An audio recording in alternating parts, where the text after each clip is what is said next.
There are some things in life that we just can't control. Traffic, the weather, other people's actions. These are all things that can ruin our day if we let them. But what can we do about it? How do we deal with the frustration and anger that comes along with it? In this video, we explore how Stoicism and psychology can help us to manage our emotions and stay sane in a world where so much is out of our hands. Hi, I'm Felipe from Mind Out. Here we talk about how meditation, philosophy and psychology can help you live a happier and more peaceful life. It's easy to feel out of control when things aren't going our way. The more we focus on things outside of our control, the more likely we are to experience anxiety, anger, disappointment. The opposite is also true. The more we focus on things within our control, the more likely we are to feel calm and content. So how we can shift our focus from the things we can't control to the things that we can?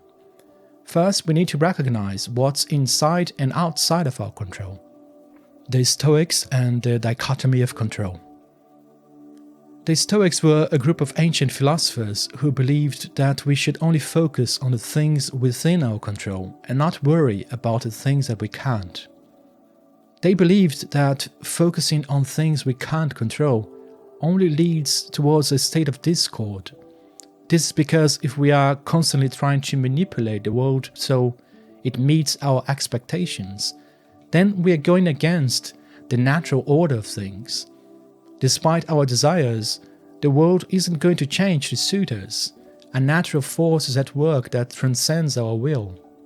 To avoid disappointments in life, the Stoics suggested that we should divide our concerns into two different categories: things that are within our control and things that are outside of it. This idea is known as the dichotomy of control. We should map out what is within our control and what isn't, so that we can focus our attention on things that really matter. Finding things that are outside of our control is quite easy. It's every external event or circumstance that we can't do anything about. This would be things like the weather, other people's actions, the economy, our reputation, what happened in the past, and so on. To find things within our control, we need to look inward. This includes our thoughts, emotions, and behavior, but things are not always straightforward. Some things may appear to be within our control when in reality they are not. Can we control our thoughts and emotions? The answer to this question is a little more complicated. We can't always control what we think or how we feel, but we can control our reactions to those thoughts and feelings. For example, if someone cut us off in traffic, we can't control our initial reaction of anger, but we can control how long we are going to dwell on that anger and whether or not we will let it ruin our day. Unfortunately, in our society, people strongly believe that we can just snap out of our negative emotions and think more positively. It's common to hear phrases like, "Oh, don't worry, calm down," or "just relax." But if it was that easy, then no one would ever experience anxiety, depression, or any other negative emotion. We can put that to the test by trying not to think of a specific thing and seeing how long it takes for that thing to pop into our minds. For example, imagine if someone told you they'll give you a prize if you don't think of flowers for the next 5 minutes. You try to put all your thoughts of flowers out of your mind and try to think of something else instead. However, you find that your thoughts keep creeping back to you, the very thing that you are meant to be avoiding. And even when you do realize that you managed to stop thinking about flowers, there you are thinking about flowers again. This is what psychologists call the rebound effect of thought suppression. When we try to suppress our thoughts, they will come back, and very often with an increased frequency.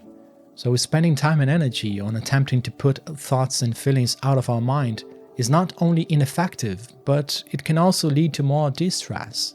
The same can be said for our emotions. We can't always control how we feel, but we can control our reactions to those emotions.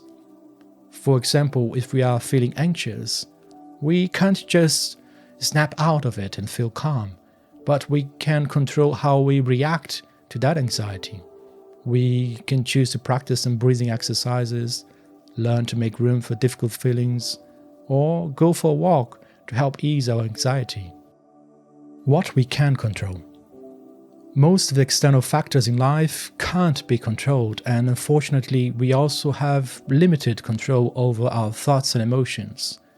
These may lead some of us to feel helpless and like we are not in control of our lives, but there are still some things we can control. When we say we can't control our thoughts, we're not saying that it's impossible to change our thinking patterns. It's just that we can't always control what thoughts enter our minds and make them go away. However, we can control how we react to those thoughts. It's very possible to change our opinion or perspective on something. Think of an example in your own life where your opinion on something has changed.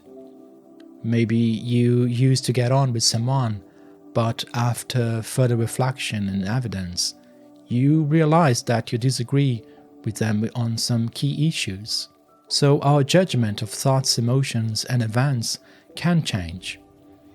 We may first believe that negative emotions should be avoided at all costs, and that we should also be happy all the time. But as we learn more about psychology, we realize that this isn't helpful or realistic. We now know that it's okay to feel all emotions, even the negative ones. This is an example of our opinion changing as we learn more about a topic, and therefore change how we live our lives. Similarly, we can't always control our emotions, but we can control how we react to them. We can't always stop ourselves from feeling sad, anxious, or angry, but we can control how we react to those emotions. For example, we can choose to express our emotions in a healthy way, such as through journaling or talking to a friend. We can also choose to engage in activities that help us cope with our emotions, such as exercise or meditation. Mindfulness is a great example of how to be more aware of our thoughts and emotions, and how to change our reactions to them. Difficult emotions can also be a signal that we deeply care about something. For instance, anxiety and sadness can show us how much we care about something or someone.